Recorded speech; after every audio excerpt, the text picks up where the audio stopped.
Salam, hər vaxtınız xeyir. Mən Səbinə müəllimə, Azərbaycan dil ədəbiyyat müəllimiyəm.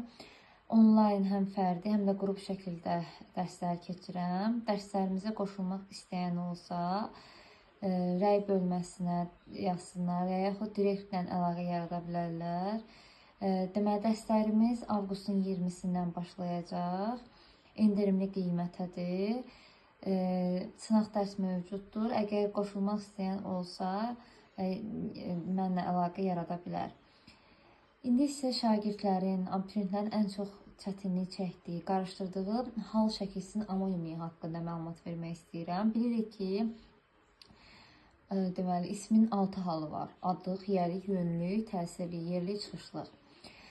Burada adlıq halın xüsusi şəkilçisi olmadığı üçün onun amonimliyi yoxdur. Amma yiyəlik hal olan ının, deməli, amonimliyi haqqında biraz məlumat vermək istəyirəm. Göstərdiyim nümunələrdə mənsubiyyə şəkilçisi kimi, eyni zamanda hal şəkilçisi kimi işlənir. Burada sənin sözündə ın, yəni haldır, sənin. Amma dəftərin sözündə isə mənsubiyyə şəkilçisi kimi işlənmişdir. Deməli, daha sonra feil düzəldən insi şəkilçi kimi görünmək sözünü götürmək olar. Sözün kökü gör feilindən, ın, in. Yəni, feil düzəldən insi şəkilçi kimi düzəlir, görünmək. Gör feilindən görün, nə et, feil düzəldən insi şəkilçidir. Digər sözdə isə ikinci şəxsin şəxs şəkilçisi kimi işlənmişdir. Gedin sözündə feilin əmr şəklidir və burada da ının amonimliyi mövcuddur, gedin sözündə. Daha sonra isim düzəldən insi şəkilçi kimi isə, məsələn, deyirəm ki, əkin sözünü götürə bilərəm. Əkin sözündə sözün kökü ək feilindən əkin. Burada in, insi şəkilçi kimi işlənibdir. Yəni, feildən isim düzəldir. Deməli, yəli halın həm mənsubiyyət, həm feil düzəldən, həm də əmr şəxsin ikinci şəxsi şəkilçisi kimi, həm də isim düzəldən insi şəkilçi kimi götürə bilərik. Daha sonra yönlük halın amonimliyinə gəlincə, yönlük hal, yön, istiqamət bildirdiyi üçün burada bir neçə misal da var. Məsələn, deyirəm, isim düzəldən insi şəkilçi kimi yara, məsələn, götürmək olar. Evə sözü sadəcə yönlük haldır. Amma yara sözündə isə bu leksi şəkilçi kimi götürmək olar. Feil düzəldən insi şəkilçi kimi qanamaq sözünün misalı olar. Məsələn, sözün kökü qan, qanamaq sözündən qan sözün köküdürsə, a-ə, burada leksi şəkilçi kimi gedibdir. Daha sonra təsirli hal şəkilçisi kimi i, onun amonimliyi daha çoxdur.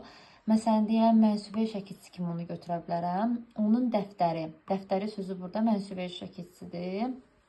Yəni, onun dəftəri. Amma desəm ki, səni sözü, burada isə hal kimi götürülür. Amma feil düzəldən insi şəkilçi kimi belə götürmək olar. Məsələn, deyirəm, qazımaq sözünü. Qazımaq sözünün kökü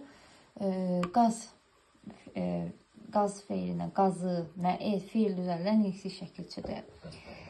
İsim düzəldən leksi şəkilçi kimi götürdükdə burada yazı sözünü götürə bilərik. Sözün kökü yaz, deməli yaz, yazı, yaz feilinin yazı. Yəni isim düzəldən leksi şəkilçi kimi bunu götürə bilərik.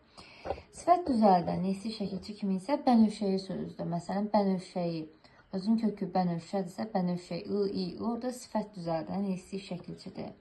Deməli, təsirli halın amonimliyi həm mənsubiyyət, həm feil düzəldən insi şəkilçi, həm isim düzəldən insi, həm də sifət düzəldən insi şəkilçi kimi amonimliyi mövcuddur.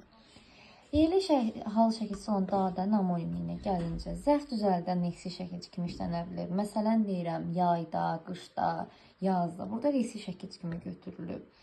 Bu zərf düzəldən insi şəkilçidir. Bir də mən deyirəm,